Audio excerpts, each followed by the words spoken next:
Hey, it's Tim, Pickup Truck Plus SUV Talk, joined by my longtime friend, Brian Finn. We did a video a couple years ago now on his 2020 Ford F-150 XL STX in gray. I think it's Abacus gray. I think it looks at I have the sales seat pulled up. Crew cab, two-wheel drive. And I wanted to revisit this because somebody just rolled over 104,000 miles. Yes. And it wouldn't be me. It'd be my friend Brian here. So, Brian, thanks for talking to me again, that you've No problem. you didn't jettison and unsubscribe and leave me in the dust, which I do appreciate. No problem. So I want to get back to it. So I'm going to put this on the screen, which is really cool. I can do software. This is the video we did. Is the first video we actually did. I didn't realize this, but we did a collection of 4 videos. Oh. And this is the sales sticker. This is the video that you shot of your truck. And this is I can see the smile on your face. Let's go back in time. This is going back. But I wanted to kind of play with this a little bit, because that's a sales ticket. That's what you bought it for. 43,000 in that realm, which in today's world is 65,000 in today's world. But if you look back at this, I think it's a 4 minute. Yeah, so it's right about here. So there's the non-bearded Brian. Here's the truck. I'm gonna slow this down a little bit. Which, by the way, people that think I talk too fast, you can slow me down. That's how that works. I actually had a guy tell me what listens to me at 0.75 speed. And I'm sorry if I have a little nasally thing going on. I'm still a little sick for the holidays. But this is the STX package, which in 2024 they made its own trim level. But back then it was its own package, and it's a sport appearance kind of package with the blackened features around it. I did a video on this truck as well, a 2019 version. And it was one of the more popular videos I had because people told me this is a very popular truck. So you bought a very popular truck back then. Yeah. I'm sure you knew that resale value of the research you did. Oh, well, research, yes. I called it the poor man's XLT, Tim, because you're the expert. But when it comes to trims, I know Ram has a lot, and Ford, I don't know who has more. But when I bought it, it was what was available. It was 2020. And the difference between this and an XLT in terms of stuff, I'm like, what am I paying for? And the guy's like, nothing. So this is what they had. This is what I got. So, but yeah, I think the new ones now, Tim, the local deal, I think has the exact same trim, exact same color or similar. It's only like 46 or 47,000. So it's not that bad. Yeah. So this is the 2.7 liter engine as well. So you kind of have a little unicorn in that you have a 2.7 liter EcoBoost engine. You have a 2-wheel drive, which is not something I normally cover in this channel. And you have a truck that's basically, it was kind of a COVID era truck. I mean, it was probably built in the latter part of 2019. So October 2019. Yeah. Yeah. So it wasn't because I think COVID really hit the following spring. Yeah. Or whatever it happened. But so you bought it right before COVID basically hit. And you have the 2.7, which is again, it's a very interesting engine. And then you hit 100,000 miles. Which I want to dig more into that now that we can see what the truck is. But looking at this truck, you've had it 3 years now. If I would do them 3, 4. So I bought it in June of 2020. So it'll be 3 and a little bit more than that this summer. Yeah. So you've done pretty well. I mean, for 100,000 miles, I mean, you put up quite a bit of miles on it. You typically. It's 15,000 per year, so you should be about 45,000, and you've kind of doubled that. I did, yeah. So I have a very long commute. Right. It's also the family mobile. So if we go somewhere, it's the truck. I live in an area where you don't need 4-wheel drive. So I didn't. It's just an option that when first of all, nothing else was available when I bought it. Right. But yeah, so on average, we got 30,000 miles plus. Don't tell the insurance company that, though. If we could keep that secret between us. Right. I won't mention the company either. Now that they're probably dropping me. Thanks, Tim. But yeah, so a lot of miles. It's when all your friends don't have a truck and they're like, "Hey, can you help me move?" Yeah. So that also becomes it. I also live in a small town in the Central Valley, which everything's like 30 to 45 miles away anyway. So just the normal commute to, as they call here, the Walmart, is 30 miles. So, 5 days a week going to work, 80 miles. Saturday, at least a trip to quote town, although I don't live in that small of a town. And then just the everyday stuff. So yeah, 104,000. I could look it up officially. 104,000, and I turned over 100,000 in October. So yeah, we're adding up those miles. Okay. So and let me go back in time, because we initially did a couple of these videos because you had quite a bit of problems right out the gate. So first of all, you had this smiley face thing going on the dash, which there's a photo out in the original video, which maybe I'll pull out or maybe I won't. But anyway, it doesn't really matter. It just, the dash wasn't right from factory. It had gaps, this big smiley face, all that kind of stuff.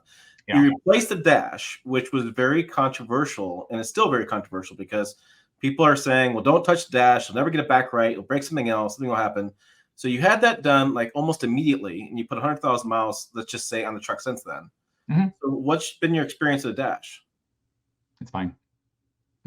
Well, that's a buzzkill. Yeah. So listen, I read the comments. I had people say like, these trained monkeys will never put it back together. This is something that should only be done when the vehicle's manufactured. All this stuff. And then actually, Tim, I used the power of the internet. I YouTubed what it looks like a technician going over what they do. And listen, I know technicians find faster, better ways to do stuff. I understand that they have a printout for their warranty time. But I know it's a several hour long job to do it correctly. The only thing, Tim, is when it happened was finding a dash. So I guess the XL package uses a cheaper plastic than the XLT, or a slightly different dash. I was told that it used, you know, it's not as nice as an XLT. Now, Tim, I don't know if you put this dash next to an XLT dash, if we could tell the difference. I don't think so. But my local dealer, which I will or will not mention, doesn't matter. They took care of it. It was finding a dash within a reasonable amount of time, but it was the summer, so that was the odd time when people didn't know quite what to do. The only thing was, the local dealer said, well, although we're going to warrant this work and it's going to be 2 days, we're not going to give you a rental vehicle.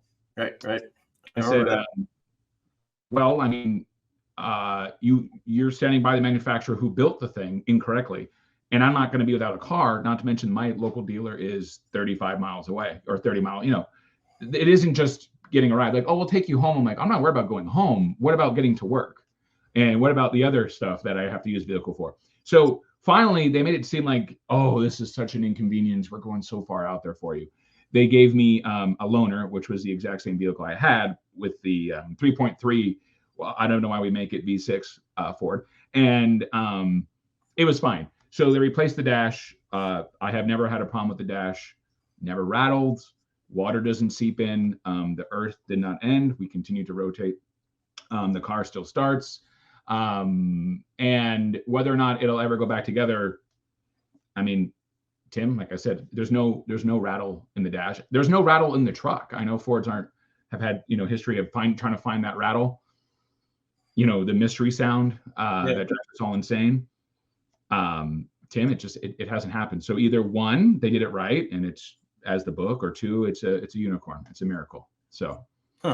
You also had an issue with the backup camera that had to get fixed immediately. Yeah. Weird thing. Any issues since then? So Tim, you know, that was actually a pretty big recall for Ford, that backup camera. That wasn't, and I just read it. I was Car Complaints, my third or fourth favorite website after, of course, yours, Tim, and others. I was saying that's still ongoing. I guess there's like, it's funny because you read the official documents about the company. It's like, well, it's not our, you know, and they said, oh, it's a circuit board. I said, hey guys, I don't care what it is. It doesn't work.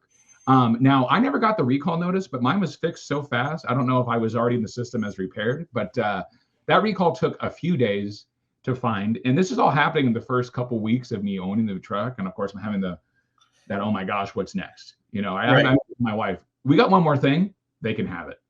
And, you know, I had people say, well, to be fair, this is nothing mechanical. I'm like, yeah, but your dash shouldn't warp at 100 miles.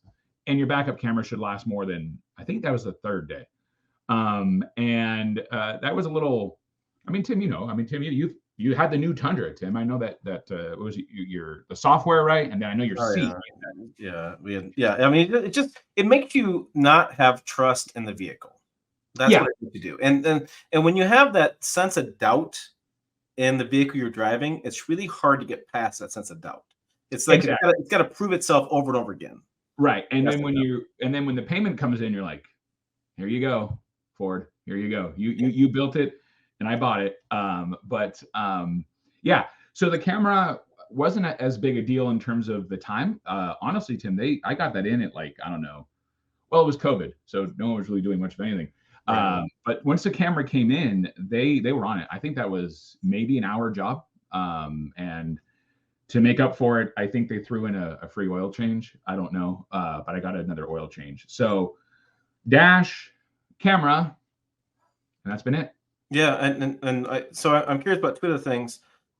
We talked about the Sync 3 system in one of the videos. There was a bit of a recall with that, whatever, and that got straightened out. But how'd your experience been with the Sync system, with Ford Sync system? Okay, so shame on Ford for developing software and hardware that could go to wireless CarPlay, but don't do it. The 2020 does have the capability in Sync 3 to be wireless, but that would, nah, of course not. So I have to use the wire in order to use Sync 3, right, which is very frustrating because Tim, my brother's in tech, and he's like, just so you know, man, all this stuff, and he's the nerd that can look at this stuff. This could do wireless. This is just them not doing it. Sync 3 has gotten better. I don't have the over-the-air updates. I have to log into my personal or a Wi-Fi. Tim, I can't I know what Toyota. I think they're all now over the air. It's starting to be that way, yeah. Yeah, my wife's Subaru is always downloading something. But I have to log in, and those of you who have a truck or whatever, or don't have a garage, my truck's always outside, so getting it close to Wi-Fi, and it so it takes forever to download. The modem isn't particularly fast. It has gotten better, definitely, over time. I know because Sync 2 is pretty horrific. Sync 3, I would say Ford has done a better job of getting to people's needs. In defense of Ford, and no, I don't work for Ford, part of it is our cell phones update. And Tim, I'm sure you know this. Like, as our phones update, the software in the truck has to catch up with what Apple does. Right. So there's things that we're like, hey, well, this worked last week before the update. What and then we blame whatever. And to be fair to Ford and every other manufacturer, sometimes it's the phone, and they have to catch up with what Apple has done for security, for connectivity, and all this other stuff and regulations. So Sync 3, when it works, is great. I now and then, Tim would say, I have to reset it. You hold the power and the skip button or whatever.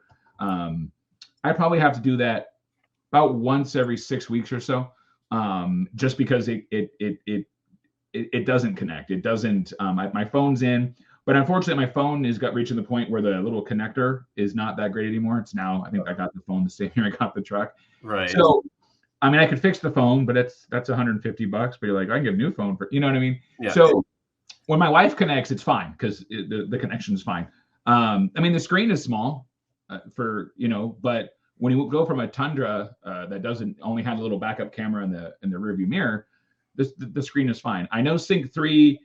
Now the Sync 3 is in the new Fords as well, but it has a bigger screen, but still Sync 3. Then they have Sync 4 right in the higher trims. Is that how Ford does it? I think they actually in 24 they're switching over to Sync 4 across the board. Okay. I think I'm gonna say that, get some comments, but I know there's two versions of Sync 4. There's Sync 4 and Sync 4A, and one is vertical and one's horizontal. Is a big difference there, but I think they're moving everything to Sync 4. And the vehicles I've been in lately have been Sync 4. Okay. If I remember correctly. Well, I think, and also sometimes, Tim, you have that 2024.5. You'll have that. Yeah. Right. And the Sync version I had, like I said, it's had a few updates, but it works. The version that is running whatever the F-150, I know the hardware may be the same, but I've been in other Ford products with Sync 3 that didn't work as well as how it's working in my F-150. So okay, I'm not, and listen, it was a rental vehicle Explorer, but it's Sync 3 interface. I mean, there's slight differences, obviously they do. It seemed to be a little bit slower. Now, I don't know if they hadn't updated, but for my particular needs, it's been fine. It's the regular stereo. There's nothing special about everything I have. I think I have 4 speakers, 6 speakers, whatever it is. And there's no navigation because I don't have that in this particular. It's not sync with navigation, right? It has Apple CarPlay. And then, of course, that means that it has the Ford app, which we can talk about that if you want, Tim. But I like the convenience that Ford doesn't charge you to start your truck. Sorry, without getting into anything else, I actually know you want to cause some controversy. I like the basic part of the app where I can lock my doors, the tire pressure warning, and then oil change. It's all the same stuff that's obviously displayed right there.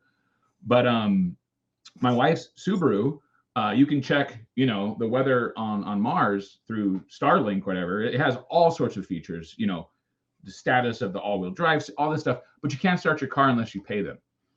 And that's, she has the heated seats. I don't, but it's certainly nice on a hot day to be like, hey, when I get out there, everything's gonna be ready to go, or a cold day.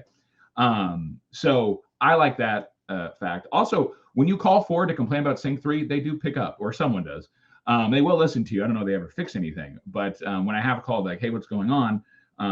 They do work with you through it. So I'll give them credit for that. And that could just be obviously customer service, but so Sync 3, and of course now they're moving on to Sync 4, and they'll probably discontinue Sync 3 completely, and it won't work. But hey, until then, we're good. Right. Yeah, no, I agree. I'm very frustrated these days with automakers playing these games with pay-to-play subscription services like Remote Start, and you get some brands that you can't buy Remote Start as a standalone option anymore. It's only subscription only, which it's like it's maddening to me. And is it true? I think, was it Mercedes-Benz? You can't to heat your seats. You have to download. You have to pay to heat. Yeah, I think it was Mercedes-Benz, BMW. It's a European thing. They were trying. There's a pilot program in Europe, and because they realized it's cheaper to build the cars with all the parts in it and then just turn it on, versus in the manufacturing process take this section out, that whatever out. Right. And for people buying the car too, it makes sense, right? So you just go and hit cars and everything, just turn it on. But it got. I don't know where it stands currently, but the pushback from the U.S. side was. I'm going to just say massive, negative would be the way to say that. And it's been that way. Toyota's doing the same thing with the Tundra and Tacoma and next generation stuff, where it's pay to play for Remote Start. And I've talked to their team about it, and I bitched them, the PR team, and they're defending it because they have to. And it's a mess. And I'm always curious to see what we're going to go with this. You got GM that's going to not do Apple CarPlay and Android Auto anymore because they feel like it's a issue with their EVs and safety. I mean, it's just crazy. It's like, why is it going to be so complicated? But that's just the way automotive market's going to, it's like ever since OnStar made $1 billion for GM, everybody's like, we can make money after we sell the car. And it just seems like that has just become a whole thing. Right. Well, Tim, it's funny because Sync 3 has collision, it has the same thing where it'll notify. I think it's through my phone. I don't know if it's it could be. It does have the little antenna, but my truck has a collision thing, and maybe it's not through my phone, but as long as it has internet connection, because it has the hotspot built in, I don't think Ford charge. Now I can't talk to like an operator if I get a flat tire, right? Not like OnStar, but I do have, and my wife actually appreciates that because I kind of go out there sometimes in the boondocks. It does have, if I'm remembering correctly, it does have collision where it'll call. So like a 911 collision thing, right? 911. And I hope I never get to test that system. Right. I think it's built in. I think it's through the cell phone. And I've also never used the Wi-Fi. You can turn the truck's Wi-Fi on. I've never. First of all, everyone's phone has it built in, and I also feel like the phones you have are better than the Wi-Fi would ever be. So besides a larger antenna, I don't. I never saw the point. But Ford did during COVID say they gave you more data if you wanted. I think GM tried that. I'm like, I don't think we had a data problem during COVID, but like I said, it is convenient. And as for them not supporting Apple CarPlay, we'll see how the consumers respond to that. Because Tim, how many cars have GPS? Like, no one cares anymore because you have your phone. Yeah. No, I agree. It's becoming rather controversial. Let's go back talk about mechanical a little bit, because we have a couple of things interesting in this truck that I want to get to talk about. Is that let's start with the engine, 2.7 liter turbo. Last time we talked, you were averaging about 21 miles per gallon. You didn't have any problems with the engine at all. Oil changes, everything is fine. So where do you think those things stand today? You haven't blown out 4 turbos by now, which people tell me you're going to destroy a turbo, or and you're going to rebuild your turbos, right? Because at 100,000 miles, you got to rebuild your turbos. I mean, that's the thinking online, and it's a little old school mixed with new school. We're kind of going back and forth. So, where are you at with this 2.7? Okay, so I know this will cause people to get upset. Ford only requires semi-synthetic 5W30 for the 2.7s. I don't know if that's changed, but for this particular model year, So I've always used full synthetic. The first 2 oil changes, actually 3, I think they gave me an extra one, was through Ford Motorcraft. They're semi-synthetic, which is fantastic oil from what I understand from the nerds who analyze this stuff and work on them every day. And then I switched to full synthetic. I mean, Tim, you know this, it's a couple dollars extra. It doesn't do any harm. So I've always been full synthetic. Brand, I have no brand loyalty. As long as the viscosity matches and you change your oil, it really doesn't matter, people. So about 6 months ago, Tim, I did the oil analysis. And yeah, and I can send so that people want the proof. I can send you the report so that people aren't saying this. So it said, Tim, that my engine's actually worn less for the miles than the average engine. And of course, those of us who understand how chemistry works, engines as they break down, metals are floating around. There's also some chemical analysis. The flash point of the oil, they said there was no oil dilution, there was no water, there was no coolant. I didn't do the thing where it could say how long I could go on the oil change. I don't really care. For me, it's I won't push past 7,500 miles in terms of an oil change. I know some people on the internet will say, how could you? It's 5,000, you have turbos, it's a small displacement turbo engine. Oh my gosh, it's going to blow up. Look, people, the 2.7, I say people, it's an engine people love to hate. If you go and you look at the stuff people say about the 2.7 versus the 3.5, I think the 3.5 is fantastic. I mean, the power is amazing. You can't get beyond that. But I think that engine has more issues just based off what I see quote off the internet. The 2.7 for me, the Blackstone Lab said everything's fine. The engine's wearing less. Like I said, I don't push past 7,500 miles. I live in an area where, I mean, it freezes like 25, 30 degrees, and it's 110 during the summer. So I change the oil usually about 6,000 miles. Yeah, I mean, between 6,000 and 7,000. I pushed it to 7,500, but that's it. I've done the other maintenance on it. My differential, it's real easy in the rear to replace it, to take it out. So I've done that. I work at a school where they have the differential oil. Yes, the differential. The only thing is, of course, Ford and Toyota, and I don't know, Tim, it's not a 4-wheel drive, but their viscosity of the differential is always slightly different than what's the most popular. So sometimes the oil has gotten more and more expensive. So I just change it every 50,000 miles. Because like I said, I work at a place where there's kids learning the automotive industry how to repair. So they work on it. And there's a master tech there and they do that. And then I don't know if you want to jump into the transmission next, Tim. I don't know what you're but it's 10 speed, right? The 10 speed that hunts for gears and is going to blow up and is good for nothing. And what you get 1 mile per gallon better with the 10 speed versus 6 speed. What's the problem? Okay. Well, I can address that, not a problem. I don't think they do the 6-speed anymore in the trucks, right? And I think the 3.3 was the last. It's all 10-speed now, right? With Ford, if I heard correctly. I think that happened in 21. I don't remember exactly everything. I can't. That's why we all come to the channel. That's why Tim is here to let us know. But I drove the 6-speed. Tim, I'm sure you have too. I don't know if you ever did it with the 3.3. I mean, it's fine. It's a work truck, right? Sure. Do you notice a difference? Well, yeah. I went from a 6-speed Tundra to a 10-speed Ford. Does it hunt for gears? I mean, yeah, for a second or two. I think every vehicle does. And no matter what anyone says, I mean, if you want to talk about hunting for gears, go look at a CVT. I mean, you can drive yourself insane. But now and then, Tim, and I'll be honest, now and then on the freeway, it'll shift awkwardly down for no particular reason. I don't know why. So at 100, at actually about 95,000 miles, I drain the fluid, no flush. Please, people, don't ever flush your transmission, really. But you can only get 7 quarts out. I think it's a 14-quart transmission. That was more of a fun job. It's not a big deal. In the larger engines, you actually have to move the engine to get to the transmission pan, which is very frustrating. But in the 2.7, you don't. That was an all-day thing with some friends. Maybe not the best idea with friends, but we got it done.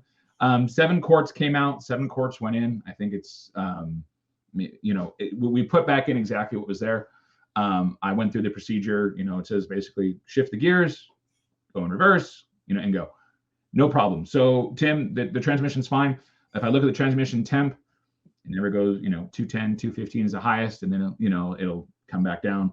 I don't tow. I know people are like, oh, it's a truck, you should tow. I don't. I'm sorry, people. I'm just my experience.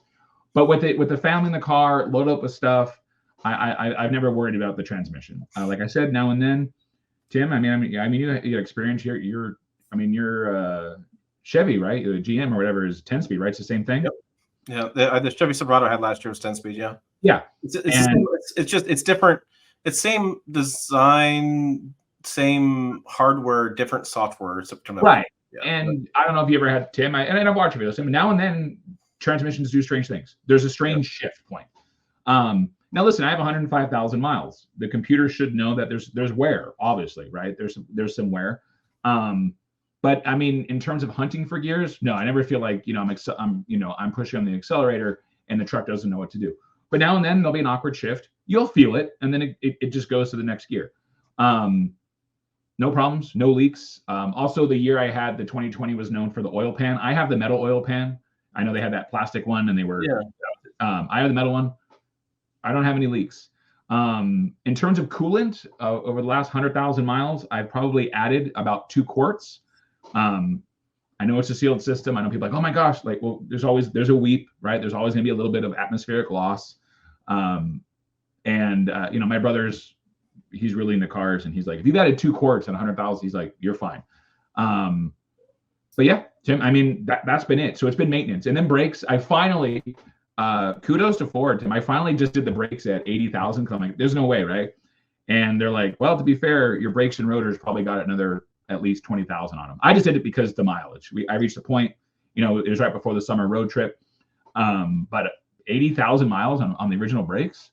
I do stop people. I don't just go through all stop signs and stuff. But how you use the brakes obviously is going to change how long you get. But that time, like 80,000 miles, I finally like, I'll just change them.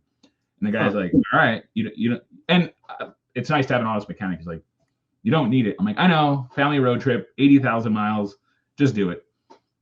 So Ford did something right when it came to the brakes and tires. I have changed the tires. Second set. You're on your second set of tires because people. But at 70,000, they were Michelin's, the original, Tim, 70, and they're rated for 60,000. I got 70. Really? Yeah. So, and I don't live in the best area. I live in California, people. The roads are terrible. The problem with Michelin is when I went to go get the same set again, I'm like, I'm not paying that much. No. Right. As one guy told me, the French like their tires. Yeah, no, they did a good job. So Michelin, good job. But I'm just like, hey, I'm good. So I'm really surprised because people always tell me about how cheap tires are from manufacturers and how terrible they are. And I'm like, but they have Michelin's on that truck you bought. So, and you got 70,000 miles. I think 70,000 miles in a set of tires is doing pretty good. Yeah. And I believe they're rated, I'm sure someone will correct me. I think they're rated to 60, Tim, and I replaced them at 70. So I want to go back to one thing. So you drained the transmission at 90,000 miles? Mm-hmm. Was that a maintenance item? Was it a sealed unit? Did you decide to do it? So, Tim, I can have the official Ford response, and I can have what I know. Tim, it says that it is good. I think it says 150,000 or lifetime. I believe it may say that in the manual. I did it because, Tim, I don't know. Maybe I shouldn't have done it. I don't know. You should never take it out. I did. Yeah, just because you wanted to prevent maintenance yourself. Yes, and like I said, I didn't. In the V8, if I remember correctly, there's experts that do this for a living. You have to lift the engine to get to the pan. So in the 2.7, it was the cooling lines obviously going in, and that was difficult. And the friend of mine, the mechanic working on it, was a VW, so I was trying to find a shortcut. I don't know why. And I told him, I said, man, there's no shortcut to this. Like, let's watch the YouTube video together. He had the stuff at his shop to do it.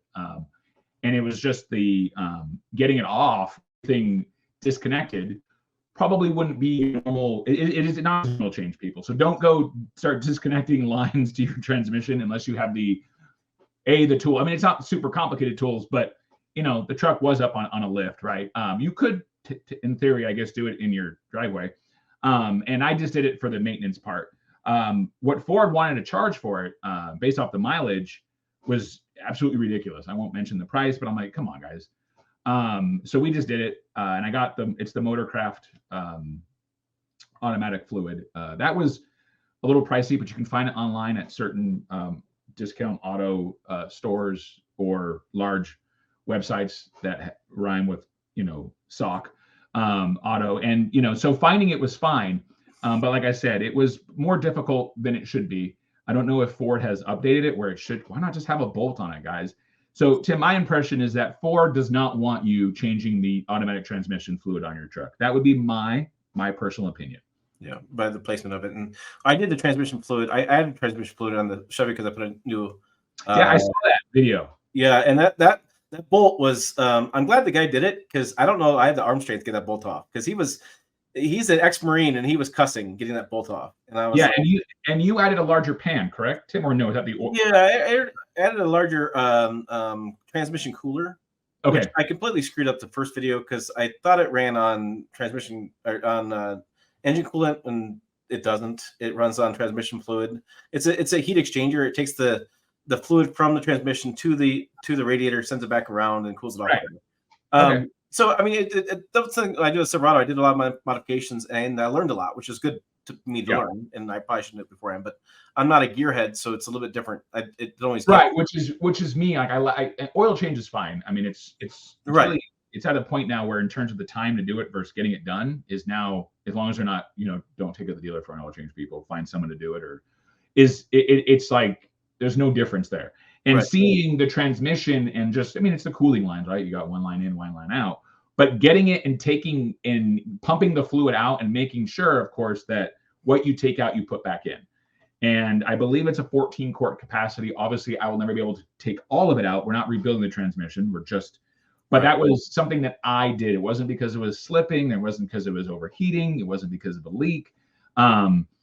There's obviously a gasket, and there were, the Ford scan that my friend was sitting there, and he's like, well, it says, replacing the gasket, but like the gasket's fine. So I'm like, if we do it again, we'll replace the gasket. But he's like, the gasket's a gasket, man. It's not, I mean, yeah, as long as it's not broken or torn. Yeah, that's what he said. And he's like, not to mention, I can't find one locally. So it has to go back on. Now, maybe we should have thought a little bit more before we decided to really get into this. But yeah, in terms of that, the transmission has been fine. And then we can get to the negatives or the where's the let's move on to let's do some pros and cons, and let's ask you the ultimate question: would you buy it again? So, what's your positives, negatives here? All right, so Tim, you do the 5 things you like and the 5 things you hate, right? Isn't that that's your okay? That's so I don't want to step on any toes because this is obviously Tim's show and Tim's channel, and you should all subscribe. He's a good guy. So Tim, obviously the positives here for me is that for this engine being as small it is, it's still fun to drive. There's some kick to it, and the price was right when I wanted to buy it. The Tundra I had was fine, but it just wasn't comfortable. There was a lot of stuff that just wasn't comfortable about it. I've been very, very impressed with the fact that all I've done is maintenance on my vehicle. That has been fantastic. The horror stories of the 2.7, Tim, I'll be completely honest with you. I don't know who will watch this later on at Ford, whatever.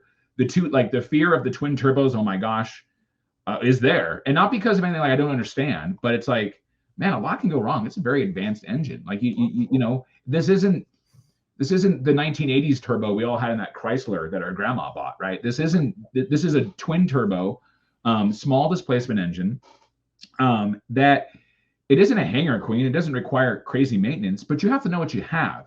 I know people, the other thing, I guess, so the positives, Tim, was that the engine's been fine. I'm very satisfied with the product overall. I'm still paying for the product. Thank you for it. I haven't had any major recalls. My wife feels safe in it. As much as people say, it's your truck and all that. Listen, if your significant other, your family doesn't feel safe in a vehicle, it's not good, right? My kids love it. It's roomy. Obviously, it's a full-size truck. You put gas in it. Obviously, I'm the guy that checks the oil and the stuff before we go on trips. That's my personality.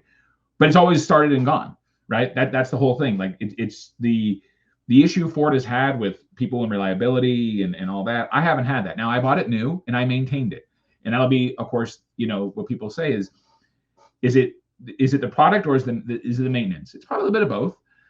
In terms of the negative, so I would say it's met my needs. It's maintenance wise, it's been great. Reliability wise, it's been fine. It still has the original battery, which is crazy for where I live. But I constantly test it and it comes back fine. Now I may just change it this summer just because of the age of it. But the fact that it has the original battery, my old Tundra, and I bought the quote Toyota batteries, lasted 2 years.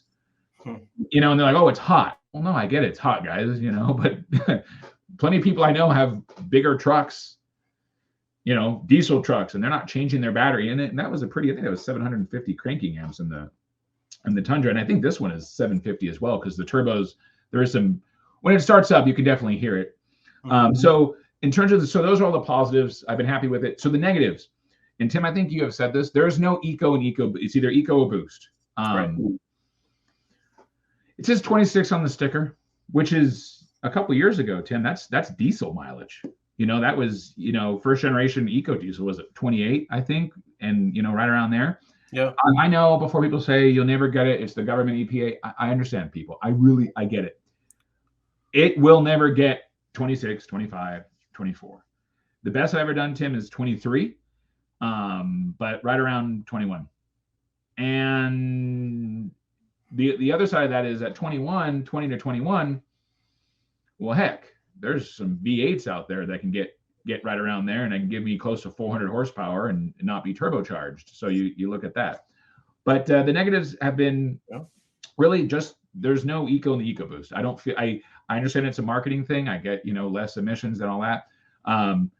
It runs fine on 87. We can start the octane wars next year, Tim, if you really want me to go into what is it, religion, politics, and octane. I think those are the three things you should never discuss with people. Maybe people like me and you that love this stuff. So the fact that it requires 91 octane to per is obnoxious. I was in Texas over the summer. I found 93. Ran a couple tanks of it because it was relatively cheap there. Tim, I can tell you this: it had a little bit better oomph, but Tim, there was no improvement in my fuel economy. It was still hot, right? Yeah. It sounded better. I know it's been compared to a sewing machine, hearing the turbo. There are some things. It is adjusting for the knock. Yeah. So, if you want to argue with people about octane and all that, it's frustrating to get everything that engine can do at 91. It works fine at 87. I filled up at some gas stations that I probably shouldn't fill up at sometimes, but what do you do, right? Yeah. The only other negative would be that it is more comfortable than my Tundra, but I'm also getting older, obviously, as well. It's not as comfortable as it could be. I feel like there are some things, and listen, there's higher trims, that I'm sure are more comfortable. I'm not 100% familiar with all the different setups in terms of leaf and coil. I know Rams feel very comfortable. I mean, you get in a Ram, and generally, it's a very comfortable ride. It is. I did replace the shocks and the struts. I forget to mention that when I did the brakes. And I did the OEM stuff, and or slightly better, whatever it was, and it got better. It's not the most comfortable truck in terms of when I drive to Texas. There's some times I'm like, now again, I have the STX. Maybe higher trims have more padding in the seats. I might need more padding as well, but so it's not the most. It has the most comfortable in terms of a long. It can be. Not the most comfortable ride. How's that? Okay. Yeah. Okay. I think that kind of sums it up. So, it sounds like to me, like when we talked 2020, that you would have bought it again because you really liked what you had and what after the bugs got worked out, the dash and the back camera, that kind of stuff. But it sounds like to me, maybe nowadays you're looking at something. If you were to buy it again, you maybe buy something a little more higher trim level, a little more comfortable. Yes. There's the best way to say it. My wife always is mad at me because she always feels like I'm looking for the next truck. And I'm like, well, I have 100,000 miles on it. I would say a higher trim, and maybe it's a midlife crisis, so maybe a little bit more performance. But then the practical econ teacher in me kicks in. So Tim, you can get whatever you want. You can go to a $200,000 truck with every bell and whistle with 700 plus horsepower. And I want to like the half-ton diesel option, but now we're down to just GM, right? I know Ram is done. So I don't mind that in terms of, for me, that'd be the fuel economy and, not really the towing thing, but just the whole idea of getting a little bit more out of it. But yes, I would say the next one would be a higher trim level, more comfort, and technology wise, I don't need it. In fact, the less is better, but you and I both know that's not going to happen. They're not going to go back, right? Nothing goes back because it's comfortable. So, but yes, would I buy the truck again? I don't think I would go buy, like, when this truck hits 150,000, I don't think I'll trade it in and go buy a Ford STX 2.7, again. Would I buy Ford again, a Ford truck? Probably. I don't know what Ford has coming down the road, but Tim, when you had your EcoBoost, your 3.5 or not EcoBoost, yeah, your hybrid, yeah, I loved that truck, and I never even got in it, Tim. I just seeing you in, and I know there were some things about it where it's just like there's some of the chinciness of things when you pay so much for a truck, like the plastic there, or that stuff frustrates me.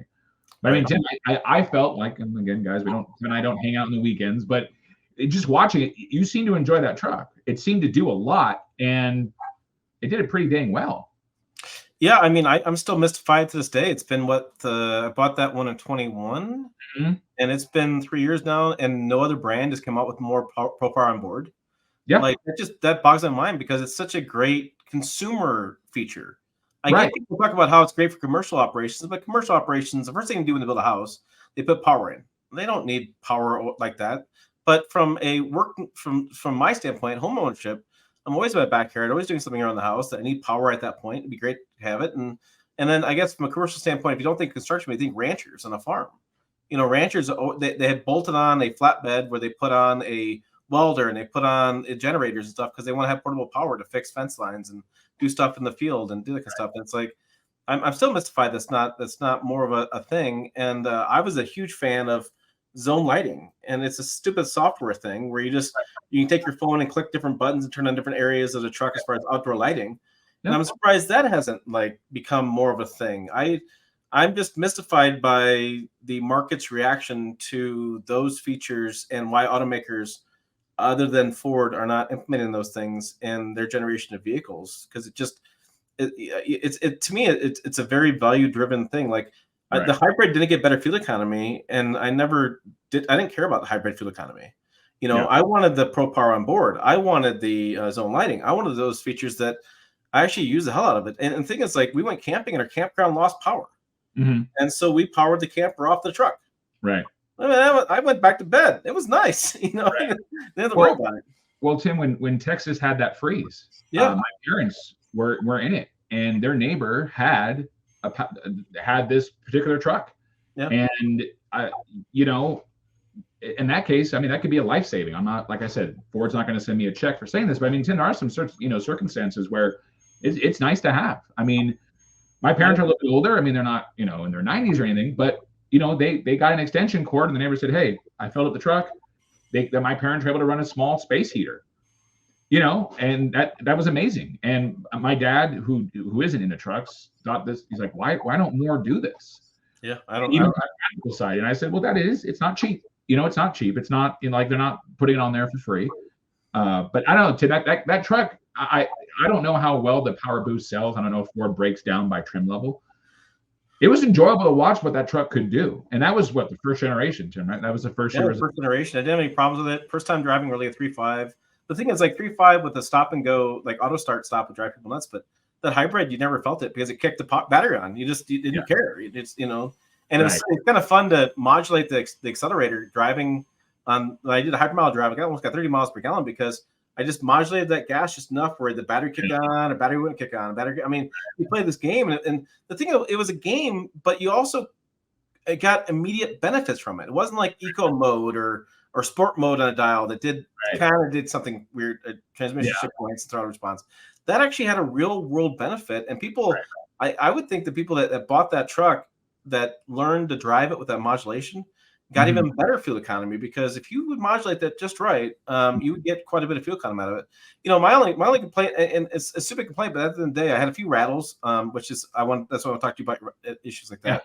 But it just it has a very car-like drive, and for me, it got boring. I wanted more of a truck-like drive, and that's a stupid thing to kind of say sometimes, but it's just what I wanted from a truck wasn't quite what it had. But I remember when I sold it, I was like, well, we just kind of, I had to buy a new truck. It was the way the business works and the way things on the channel works. It's people like watching new vehicles and they just want to buy the newest thing, and it works better for my business, all that kind of stuff. But remember when I sold it, I was like, man, I had a really good experience. And the thing is, from a journalist standpoint, I learned a lot about Ford at that time.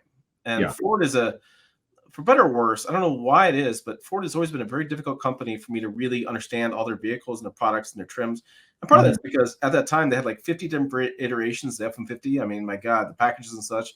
The 302A high and I'll never forget 302A 302A mid or 30. Jesus Christ, it's just confusing as hell. But yeah, I did learn a lot, and I really did enjoy that truck. And I still think that a Super Duty Power Onboard, Super Duty, boondock camping with a fifth wheel with your truck running and not have to worry about starting a loud generator, not to worry about carrying extra gas to get generated, not to worry about generators turning on, whatever.